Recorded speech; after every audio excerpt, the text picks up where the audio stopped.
You know that weird empty feeling after a breakup where you're like, wait, did I even love them? Or did I just love how they made me feel for a while? That's the whole problem right there. Sometimes you didn't actually love the person. You just loved the version of them you created in your head, a version that never even existed. This whole video is about that. And if you feel confused, sad, or honestly even mad at yourself for not seeing it sooner, you're not alone. A lot of us fall for an idea, not a person. The signs were there, you just didn't know how to spot them. Like maybe you were always defending them to your friends, even when your friends were pointing out the red flags.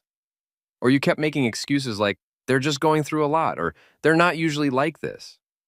But here's the truth.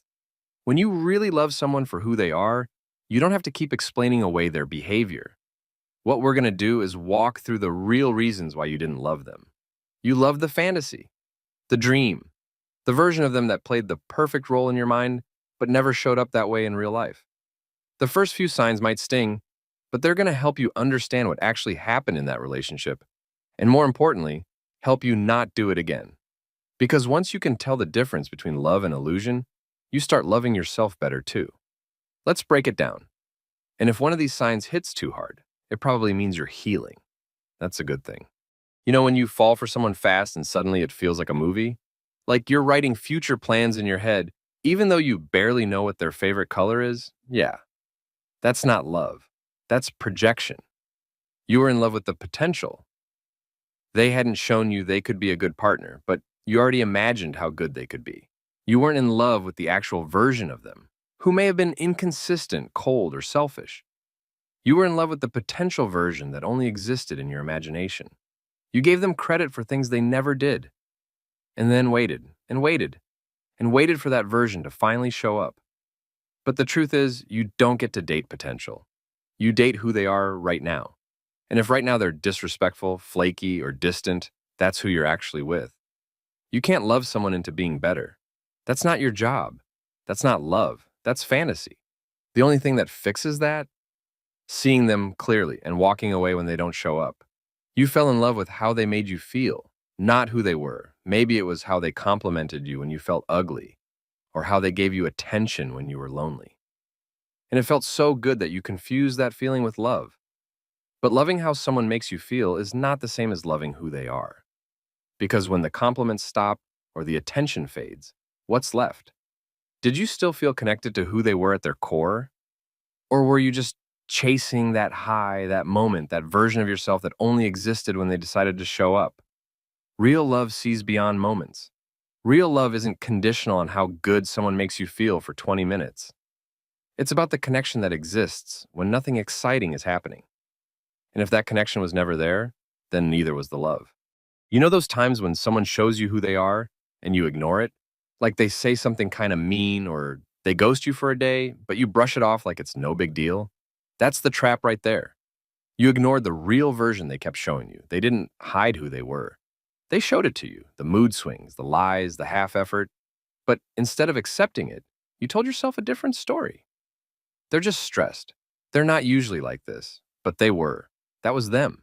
And every time they showed up half-hearted, you showed up harder. You tried to fix it. You tried to win them back, but they weren't gone. They were just never really present to begin with. You can't keep rewriting their story. At some point, you've got to read it clearly and realize they're not the main character. They're the plot twist. And not the good kind. You created moments in your head that never actually happened. You kept replaying that one perfect date, that one amazing conversation, that one moment when they looked at you like you were the only one. And in your mind, those moments became the relationship. But in reality, those moments were rare. They weren't the pattern, they were the exception. You edited your memories to make them look better, like cropping out the arguments and only keeping the smiles. But real love isn't built on one good moment. If you have to cling to a highlight reel just to stay, that's not love. That's a fantasy with good lighting. You know when you always had to prove yourself just to get basic affection? Like if you didn't text the right thing or act chill enough, they'd pull away.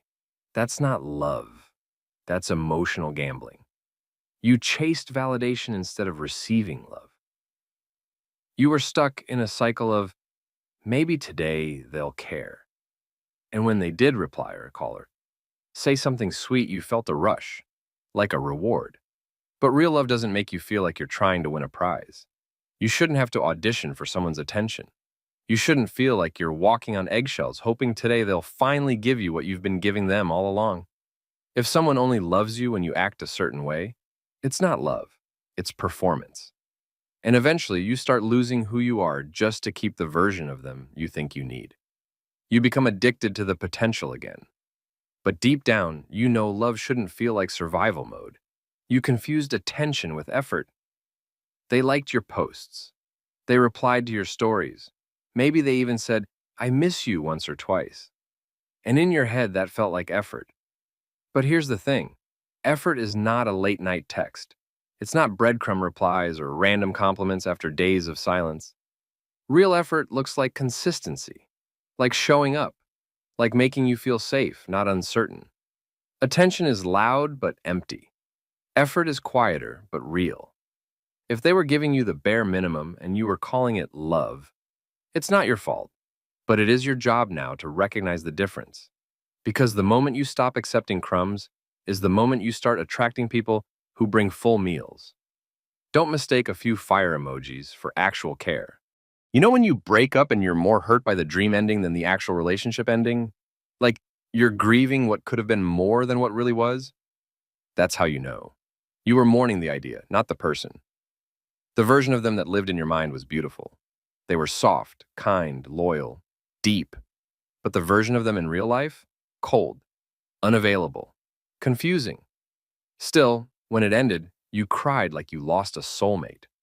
But the truth is, you lost the story you had written in your head. And that hurts more because it felt perfect. But that story was fiction. It was all, maybe one day, and if they just change. Real love isn't supposed to feel like a constant rewrite. Real love grows naturally. It doesn't need fixing, forcing, or fantasizing. When it's real, it feels solid even when it's simple. You wanted the ending to be different so badly, you kept going even when you knew they weren't right for you. Even when it was obvious. You stuck around because you didn't want to admit it. You held on, hoping they'd finally wake up and see your worth. But the longer you stayed, the more you became a stranger to yourself. Because deep down you knew, if they wanted to, they would have. The truth is, you didn't love them. You loved the version of them you imagined. You loved the idea of what it could have been. But you deserve more than almost. You deserve someone who chooses you in real time, not in your imagination. Someone who doesn't just look like love, but feels like it too. The kind that doesn't confuse you. The kind that doesn't disappear. The kind that actually exists. And now, you're waking up from the fantasy. That's where healing starts.